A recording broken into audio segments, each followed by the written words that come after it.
జర్మనీలో హిట్లర్ యూదులపైన ఊచకోత కోసం సంగతి మనందరికీ తెలుసు. ఆ ఊచకోత సమయంలో జర్మన్లో ఉన్నటువంటి ఫ్యామిలీస్ యూదులకు కాస్త సహకరించిన ఉదాహరణలు కూడా ఉన్నాయి. ఇప్పుడు మన దేశంలో కూడా మత కలహాలు జరుగుతున్న సమయంలో ఒక మతానికి చెందిన వారు మరో మతానికి మానవత్వాన్ని చాటుతూ కాపాడుతూ ఉంటారు. ఇలాంటి ఉదాహరణలు మనం చాలా సందర్భాల్లో చూస్తాం. మన దేశంలో మత కలహాలు జరిగిన ప్రతి ప్రాంతం నుంచి ఇలాంటి ఉదాహరణలు వస్తుంటాయి. ఒకవైపేమో భయంకరమైన ఉన్మాదంతో ఊచకోతలు అల్లర్లు జరుగుతుంటాయి. మరోవైపు ప్రాణాలకు తెగించి ఇతర మతాల వారిని కాపాడుతున్న సందర్భాలు కూడా ఉంటాయి. సో అలాంటి సందర్భాలు జర్మన్ హిస్టరీలో కూడా ఉన్నాయి. వాటిపైన పరిశోధన జరిపారు. వీరు ఎలాంటి వారు యూదుల ఊచకోత గురవుతున్న యూదుల్ని కాపాడటానికి ప్రయత్నించారు అనేది చూస్తే చాలా ఇంట్రెస్టింగ్ స్టడీ ఇది. దీని నుంచి మనము పిల్లలకు ఏది నేర్పాలి అనేది కూడా నేర్చుకోవచ్చు. సో ఆ స్టడీ ఏం చెప్తుందంటే చిన్నప్పుడు వాళ్ళు ఎలా పెరిగారు అంటే ఇప్పుడు ఈ హోలోకాస్ట్ ఈ మానవ హోమం జరుగుతున్న సమయంలో యూదులకు మానవీయ దృక్పథంతో మానవత్వంతో వాళ్ళను కాపాడటానికి ప్రయత్నించిన వారి బ్యాక్గ్రౌండ్ను స్టడీ చేశారు. స్టడీ చేస్తే అందులో ఒక ఇంట్రెస్టింగ్ ఫైండింగ్ వచ్చింది.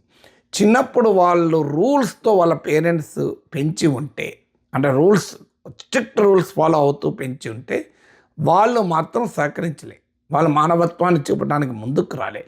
కానీ వాల్యూస్తో పెరిగిన కుటుంబాల నుంచి వచ్చిన వాళ్ళు మాత్రం మానవత్వంతో వ్యవహరించారు. అంటే వాల్యూస్ రూల్స్ మధ్య ఒక తేడా.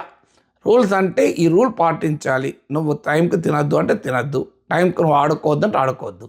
కానీ ఇది ఎందుకు తినకూడదు, దీంట్లో ఉన్న వాల్యూ ఏంటి, ఎందుకు ఆట ఆడాలి, ఎందుకు ఆపాలి, ఎక్కడ ఏమి చేయాలని పిల్లలకు కనుక రీజనింగ్తో వాల్యూస్ నేర్పిన వాళ్ళు బెటర్గా హ్యూమనిటేరియన్ మానవీయమైనటువంటి స్వభావాన్ని చూపారు.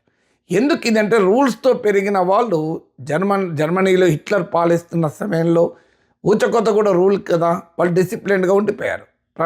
అంటే అధికారంలో ఉన్న ప్రభుత్వాన్ని నడిపేవారు విధిస్తున్నటువంటి నియమ నిబంధనలకు లోబడి వ్యవహరించారు.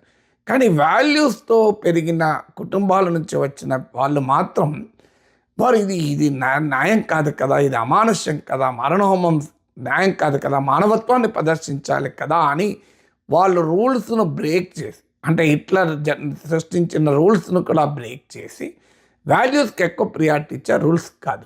మీకు సుప్రీంకోర్టు తీర్పులో కూడా జస్టిస్ విఆర్ కృష్ణయ్య ఒక మాట అంటాడు, what is illegitimate can also be justifiable అని. అంటే చట్ట విరుద్ధమైంది కూడా న్యాయసమ్మతం కావచ్చు అంటారు. అందుకే మనది లా మినిస్ట్రీ అన్నారు, లా అండ్ జస్టిస్ మినిస్ట్రీ అంటారు. అంటే కొన్ని సందర్భాల్లో ప్రభుత్వాలే కూడా అన్యాయమైన రూల్స్ పెట్టవచ్చు, అన్యాయమైన నియమ నిబంధనలు పెట్టవచ్చు. అది ఉల్లంఘించి ఎవరైనా సహాయ నిరాకరణ కానీ ఇలాంటి ఏమైనా చేసినప్పుడు నిషేధాజ్ఞలు ఉల్లంఘిస్తూ ఉద్యమాలు కూడా జరుగుతాయి. అది చట్టవిరుద్ధమే కావచ్చు కానీ న్యాయసమ్మతము అని జస్టిస్ విఆర్ కృష్ణయ్య ప్రఖ్యాత సుప్రీంకోర్టు జడ్జ్ ఒక చారిత్రక తీర్పులో మాట్లాడాడు. What is illegal can also be justifiable అని. ఇల్లీగల్ వేరు, జస్టిఫైయబుల్ వేరు అని. లానే అన్జస్ట్గా ఉన్నప్పుడు దాన్ని ఉల్లంఘించడం జస్టిఫైయబుల్ అవుతుంది. లా జస్ట్గా న్యాయమైంది అయినప్పుడు దాన్ని ఫాలో కావడం అనేది జస్టిఫైబుల్ అవుతుంది.